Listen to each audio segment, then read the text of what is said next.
Bonjour, bienvenue à votre émission La Victoire de l'amour. J'espère que vous allez bien ce beau dimanche. Aujourd'hui, je reçois avec beaucoup de joie quelqu'un que j'apprécie énormément. Il était de passage il y a quelques semaines au Québec. Notre nouveau décor n'était même pas fini. Vous allez vous en apercevoir d'ailleurs. Mais on l'a attrapé au passage. C'est la troisième fois qu'il vient à l'émission. C'est quelqu'un d'une profondeur extraordinaire. Nul autre que l'unique Yves Dutheil. Il va nous faire une belle chanson également. Alors écoutez bien. Et l'homélie sera faite par notre ami, le père Michel Marie. Bienvenue à votre émission La Victoire de l'amour.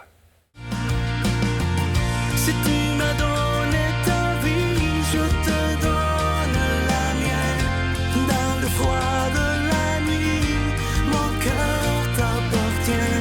Et quand la tristesse arrive, je sais tu es là, toujours près de moi. Monsieur Dutheil, Bonjour, merci Sylvain. d'être là. Merci d'abord. Ça fait la troisième fois que vous venez ici. C'est une belle habitude que j'espère que vous ne perdrez pas.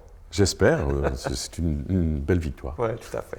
J'ai écouté votre album que j'ai adoré, Le Nouveau Respect. Et est-ce que je me trompe en disant que c'est rempli d'espérance, malgré le monde dans lequel on vit?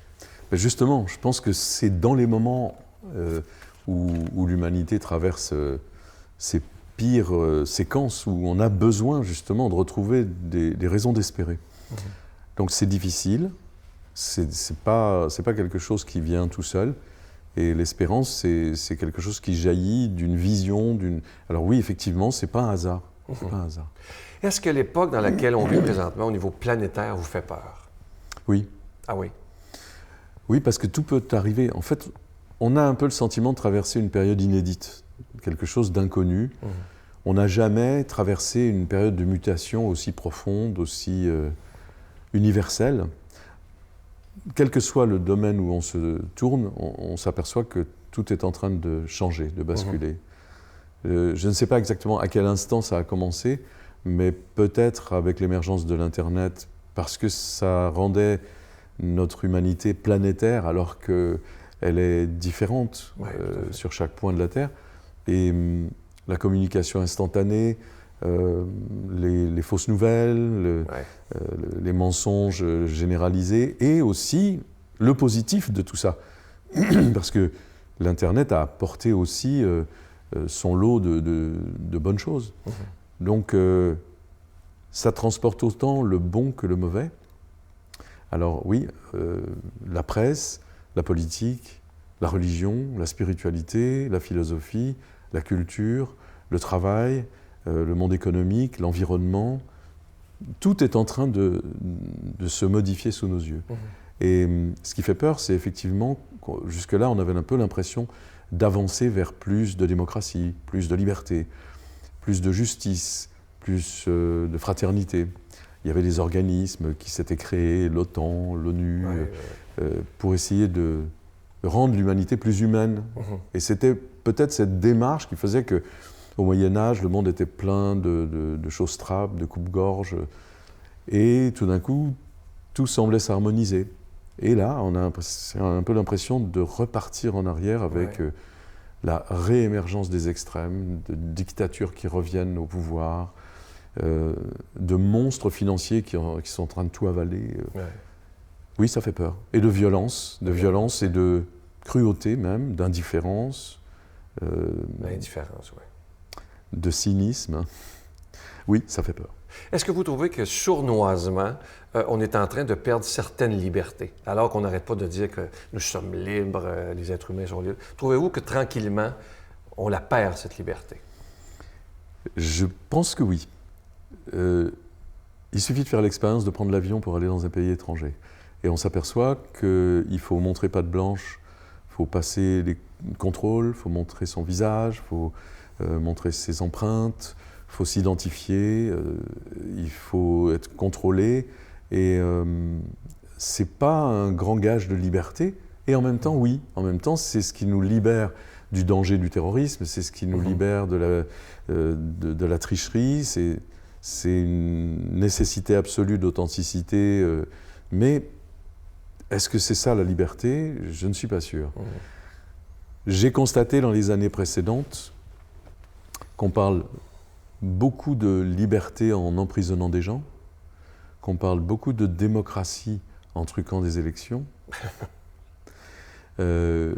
et que toutes les dictatures qui sont arrivées au pouvoir dans toute l'histoire de l'humanité l'ont conquis par les voies démocratiques. Ça, c'est incroyable. Donc il y a des antagonismes aujourd'hui dans notre société, des gens qui savent très bien utiliser le faux pour prêcher en prêchant le vrai ou l'inverse. Et on se sert des mots pour dire l'inverse. Quand vous dites d'un pays que c'est la République démocratique de, vous êtes sûr que c'est une dictature. Ouais. Et que on emprisonne des gens au nom de la liberté, on tue au nom de la vie, on ment au nom de la vérité parce qu'il n'y a que l'objectif qui compte.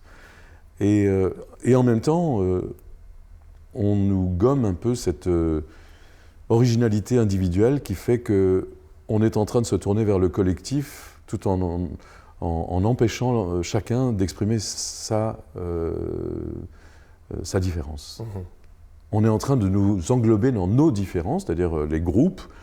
Voilà, moi je suis différent, alors je vais aller défiler dans la rue avec une banderole, je suis différent, mais en fait on est tous sous la même banderole. Ouais. Et en fait nos différences sont gommées. Et il y a une forme d'escroquerie intellectuelle qui mène en fait les humains à manquer d'humanité.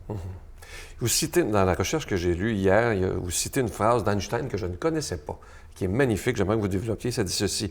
C'est Einstein qui parle. Ce ne sont pas ceux qui font le mal qui détruiront le monde, mais ceux qui le regardent sans rien faire. C'est fort comme phrase. Là. C'est extrêmement fort et c'est extrêmement vrai. Ça reste vrai aujourd'hui. Je pense que on parle tous des mêmes choses au même moment. Parce que l'actualité ramène les mêmes sujets, dans les mêmes polémiques, et que finalement, nos réflexions sont dictées par un article qui sort, tout le monde s'en empare, donc la bulle ou la sphère médiatique ne parle plus que de ça pendant un certain temps, et donc nos réflexions sont guidées. Elles sont... et bon, on observe tous l'émergence de choses détestables, et on a ce sentiment d'impuissance devant le terrorisme, devant la cruauté, devant la violence, devant ce qu'on appelle en bon français les fake news. Oui. Et puis, on se sent incapable de prendre tout ça à bras-le-corps, de dire bon, ça c'est terminé là, ça, on arrête. C'est demain là, c'est maintenant. Non, en fait, on sait qu'il y a des produits qui empoisonnent la planète, et donc on sait exactement lesquels, mais on n'arrive pas à les supprimer. On voit mourir les abeilles, on voit mourir les insectes, on voit mourir les espèces, mais on n'arrête pas de parler de biodiversité. Est-ce que vous avez remarqué qu'il y a encore quelques dizaines d'années, quand on prenait la route avec sa voiture, on avait un vrai problème pour nettoyer son pare-brise qui était encrassé d'insectes qui s'étaient écrasés sur le pare-brise. Aujourd'hui, c'est vrai, je n'avais jamais remarqué ça. Où sont ces insectes? Il n'y en a plus sur le pare-brise. Je n'avais jamais remarqué ça, mais vous avez tellement raison. Donc c'est un des signes qui montre qu'on est en train de perdre une quantité incroyable d'espèces, d'insectes en l'occurrence, mais c'est pareil au niveau des animaux et de la diversité biologique.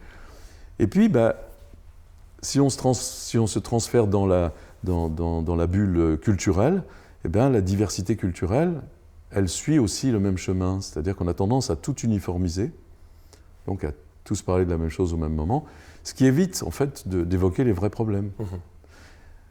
Alors oui, j'ai l'impression que le monde a conscience de sa part d'ombre, mais on se croit incapable de réagir. Ouais. Et donc le monde ne sera pas détruit par ceux qui font le mal, mais par ceux qui les regardent sans rien faire. Ouais. Nous tous, d'une certaine manière, sans vouloir culpabiliser personne, parce que je crois que c'est pas le propos, c'est pas la solution de culpabiliser et de responsabiliser tout le monde. Mais je crois qu'il faudrait analyser ce phénomène, effectivement, sous cet angle-là. Quelle est la différence pour vous, je disais ça hier, entre l'espoir et l'espérance? C'est que l'espoir, on le caresse, on l'attend. Alors que l'espérance, on la crée, on se lève pour agir. Donc, une espérance, c'est un espoir qui se lève et qui se met en route pour construire l'avenir. C'est plus actif que l'espoir. Oui, alors j'en revenais justement. Vous dites que vous êtes plus actif qu'optimiste. Oui, ah oui, résolument.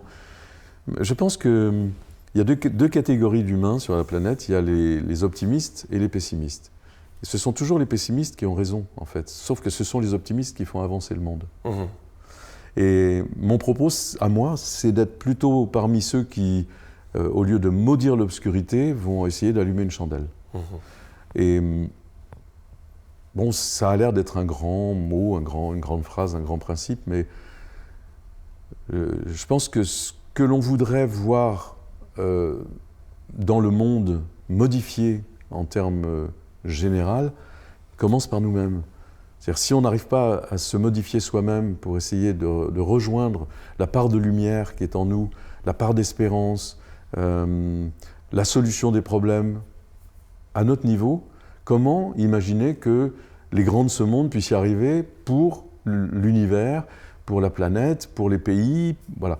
Donc, je pense que c'est peut-être ça, le plus grand progrès que l'humanité pourrait faire, c'est se poser, réfléchir. Il y a une chose qui m'a frappé un jour dans une réflexion du Dalai Lama. Le siècle passé était celui de la découverte de l'hygiène. Un médecin autrichien a constaté en fait que dans sa classe de l'université de médecine, il y avait une très forte mortalité dans le service de gynécologie obstétrique. Puis il a eu l'idée, ça lui a pris comme ça, il a été très critiqué d'ailleurs, d'obliger ses étudiants à se laver les mains entre les autopsies, les dissections et la maternité. Et la mortalité dans son service a chuté de 40, 50, 60%, je ne sais plus le chiffre exact, mais c'était tellement spectaculaire que cet homme-là, à lui tout seul, il a sauvé plus de vies que tous les médecins réunis avant lui dans l'humanité. Ah oui. Et donc, le Dalai Lama, lui, il dit on devrait faire la même chose au niveau spirituel. Avoir une hygiène spirituelle, c'est-à-dire peut-être se débarrasser de la haine, essayer de poser un autre regard respectueux les uns sur les autres. Je ne dis pas forcément, parlons pas de compassion, d'amour, choses qui peuvent être considérées comme quelque chose d'un peu quétaine, un peu fleur bleue, idéaliste. Non, simplement, comme nous dépendons tous les uns des autres, ce serait intéressant de voir comment l'humanité se développerait si elle pratiquait un peu plus le respect, le regard, l'écoute. Et jusqu'à présent, on a plutôt essayé la confrontation. Oui, tout à fait. Donc voilà, c'est peut-être le plus grand progrès que l'humanité pourrait faire, c'est-à-dire ce qui s'est passé au niveau de l'hygiène physiologique, eh bien, l'essayer au niveau de l'hygiène spirituelle, mentale. Ouais. La spiritualité prend une grande place dans votre vie de plus en plus. Oui, parce que je crois que la philosophie a toujours été une préoccupation de l'humanité, rendre la vie meilleure, faire la vie bonne. Et la spiritualité, c'est un peu l'étage au-dessus encore, parce que c'est tellement du domaine de l'immatériel que ça a l'air d'être quelque chose d'un peu irréaliste, du domaine de l'utopie. Mais je crois que la spiritualité, elle vous attend au balcon de votre vie, en vous regardant comme ça.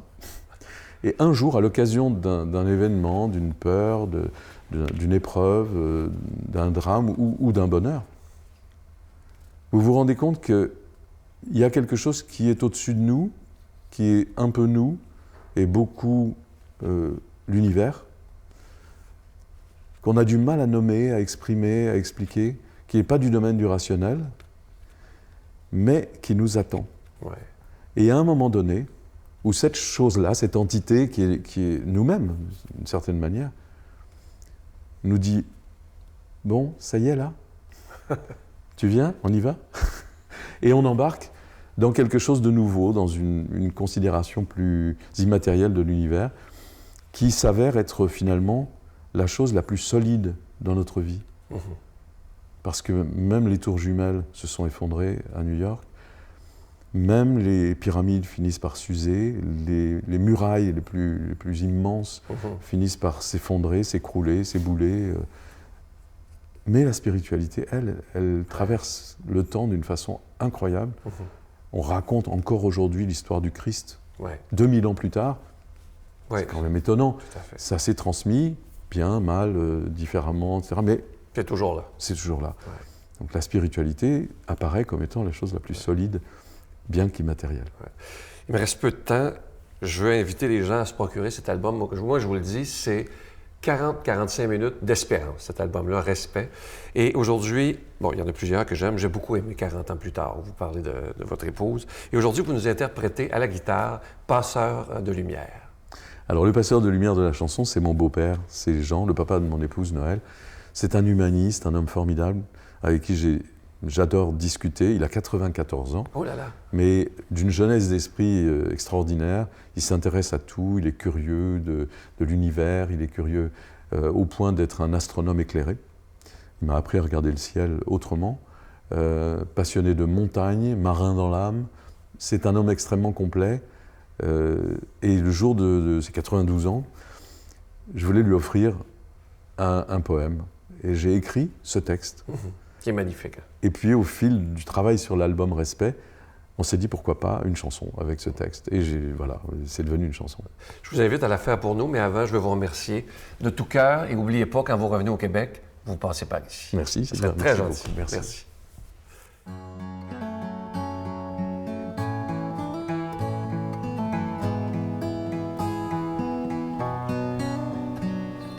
Je connais par bonheur un passeur de lumière, amoureux des étoiles et curieux de la terre, emporté par son rêve à des années-lumière.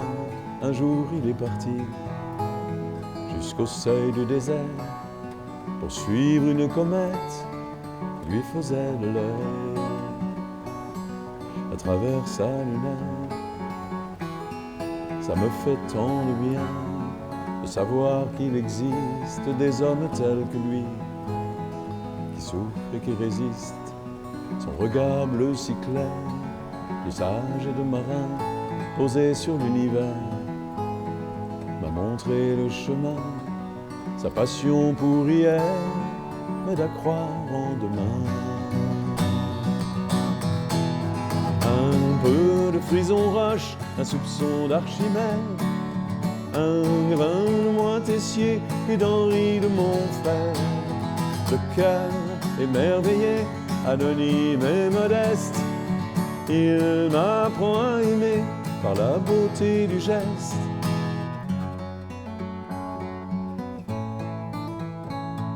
Les fricheurs de l'azur, l'œil toujours en alerte, il marche à l'aventure, l'âme à la découverte, devant l'immensité qu'il nous reste à connaître. À quoi sert de rêver, si ce n'est pour transmettre? Lorsque l'élève est prêt, arrive alors le maître.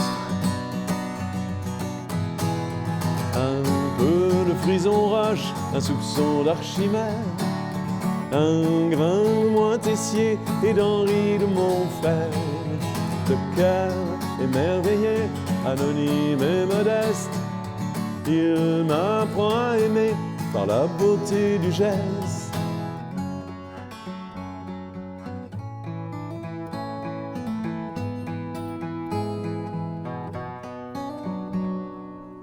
À travers sa mémoire, m'a ouvert les cieux et m'a confié un soir. Quand je serai trop vieux, un jour j'y verrai moins, et tu seras mes yeux. Jamais il ne s'endort, sans saluer la nuit, je bénis ce trésor, partagé avec lui, en passeur de lumière, il éclaire ma vie. Un peu de frison roche, un soupçon d'Archimède, un grain de Montessier et d'Henri de Montfrère. Le cœur émerveillé, anonyme et modeste, Il m'apprend à aimer par la beauté du geste. Un peu de frison roche, un soupçon d'Archimède, un grain de moitessier et d'Henri de Montflèvre. Le cœur émerveillé, anonyme et modeste, il m'apprend à aimer par la beauté du geste.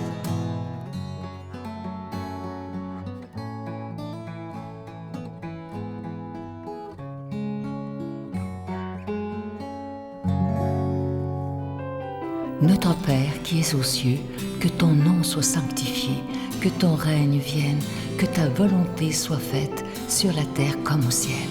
Donne-nous aujourd'hui notre pain de ce jour. Pardonne-nous nos offenses comme nous pardonnons à ceux qui nous ont offensés. Ne nous laisse pas entrer en tentation, mais délivre-nous du mal, car c'est à toi qu'appartient le règne, la puissance et la gloire pour les siècles des siècles. Amen.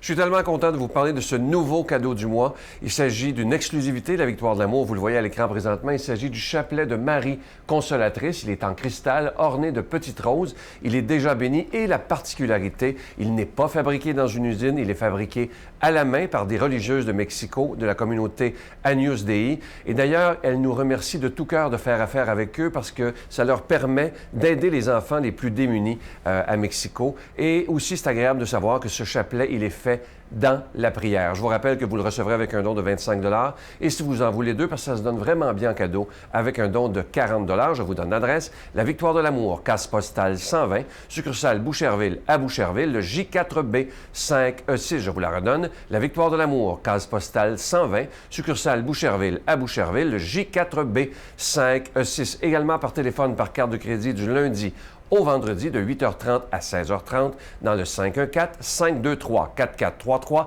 523-4433 ou sans frais le 1-888-811-9291, 1-888-811-9291 et aussi sur notre site Internet, le www.lavictoiredelamour.org.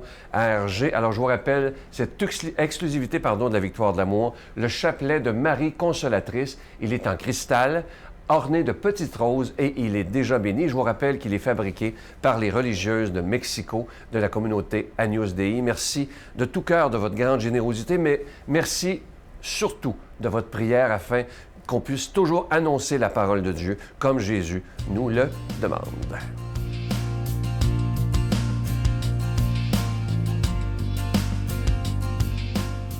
Si vous saviez comme je suis heureux de vous retrouver, bonjour à vous tous. Évangile de Jésus-Christ selon saint Jean. En ce temps-là, c'était après la mort de Jésus, le soir du premier jour de la semaine. Les disciples avaient verrouillé les portes du lieu où ils étaient, car ils avaient peur des Juifs. Jésus vint et il était là au milieu d'eux. Il leur dit « La paix soit avec vous ». Après cette parole, il leur montra ses mains et son côté. Les disciples furent remplis de joie en voyant le Seigneur. Jésus leur dit de nouveau « La paix soit avec vous.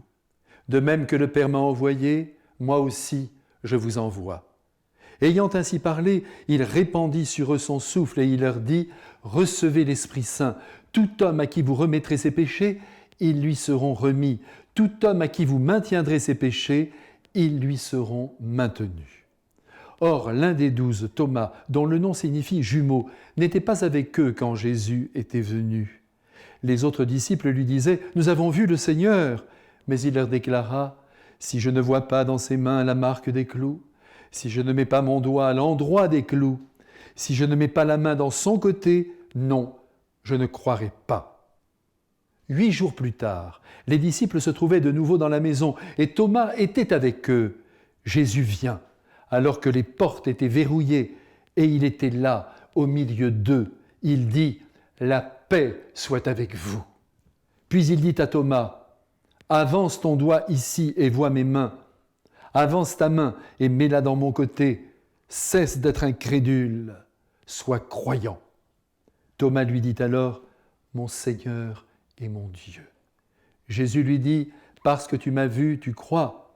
Heureux ceux qui croient sans avoir vu. » Il y a encore beaucoup d'autres signes que Jésus a faits en présence des disciples et qui ne sont pas mis par écrit dans ce livre. mais ceux-là y ont été mis afin que vous croyiez que Jésus est le Messie, le Fils de Dieu, et afin que par votre foi, vous ayez la vie en son nom. Mes frères bien-aimés, je suis heureux de me retrouver avec vous aujourd'hui, alors que nous célébrons le dimanche de la miséricorde divine, autant dire la surabondance de l'amour de Jésus pour toute l'humanité, quel que soit son état. Et cet amour, nous allons le constater alors que nous sommes, grâce à la liturgie de l'Église, enfermés dans le cénacle avec les apôtres apeurés. En fait, ils n'emmènent pas large, car ils craignent pour leur propre vie. Bien que le tombeau soit vide, et que les femmes qui en revenaient leur aient dit qu'elles l'avaient vu vivant, la peur reste incontrôlable, notamment celle de mourir, qui n'est pas facile à porter, avouons-le. Soudain, alors que les portes sont fermées, Jésus se présente devant les apôtres, mais aussi devant nous aujourd'hui, et il nous dit à tous, « La paix soit avec toi, à chacun de nous ». C'est là le premier don du Christ ressuscité, adressé à l'univers tout entier pour effacer des esprits toute peur, peur de la mort ou peur des hommes qui peuvent l'infliger. Comme il est bon notre Seigneur, qui vient toujours nous rassurer dans nos épreuves les plus cruelles. Et comme si cette parole, « La paix soit avec toi », ne suffisait pas, il montre ses plaies ouvertes, mais déjà cicatrisées. Les plaies de ses mains et la plaie de son cœur. Et c'est alors la joie qui inonde le propre cœur des apôtres et qui devrait nous inonder de bonheur les uns et les autres. La paix soit avec toi. Et pour que cette paix s'installe au plus intime de notre être, voilà que maintenant Jésus souffle sur les apôtres en leur donnant l'Esprit Saint pour qu'ils offrent le pardon des péchés à tous les hommes qu'ils rencontrent. Libérer notre conscience de tout ce qui nous blesse est une œuvre divine et ô combien salutaire, nécessaire. Il n'est pas bon que nous restions rivés aux actes délictueux que nous avons commis en quelque domaine que ce soit. Ces actes, vous le savez bien, continuent de venir martyriser notre cœur en le culpabilisant. Jésus ne veut pas cela pour nous, il nous veut libres. Et c'est pourquoi il a inventé la confession, pour nous délivrer objectivement de tout ce qui nous détruit intérieurement. Aujourd'hui, la confession n'a pas bonne presse, et c'est vraiment dommage. Puis-je me permettre de vous donner un petit conseil pour les grandes fêtes? Allez humblement demander pardon pour toutes les entorses que vous faites à l'amour.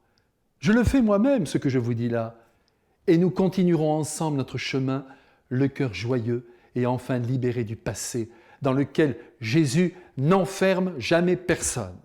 Il n'est pas comme les hommes qui font des dossiers en inscrivant dans le marbre les fautes commises. Il préfère les enlever et redonner à chacun la chance d'être meilleur demain.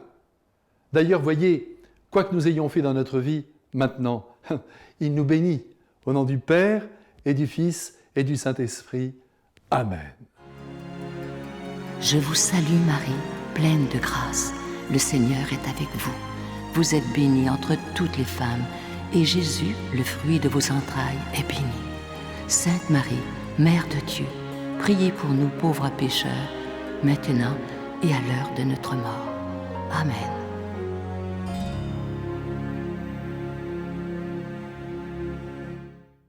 La victoire de l'amour remercie Plancher 440 et ses partenaires Beaulieu Canada, la référence en couvre-plancher, et Impex, pour des projets mur à mur. Si vous saviez comment je me sens privilégié de pouvoir rencontrer des êtres comme Yves Dutheil, c'est vraiment un cadeau qu'il nous a fait aujourd'hui. La semaine prochaine, ne manquez pas ça, ça fait longtemps qu'on ne l'a pas vu. William Deslauriers, il revient de loin, comme on dit, il doit recommencer à zéro. On regarde un extrait et moi je vous attends demain matin. Bye bye. Ça a été en premier lieu de me pardonner, de comprendre ce que j'avais fait de pas correct. Les mensonges que j'avais pu compter pour m'en sortir. Quand un homme ou une femme, peu importe, quand l'humain est en train de caler, se noyer, on patauge partout.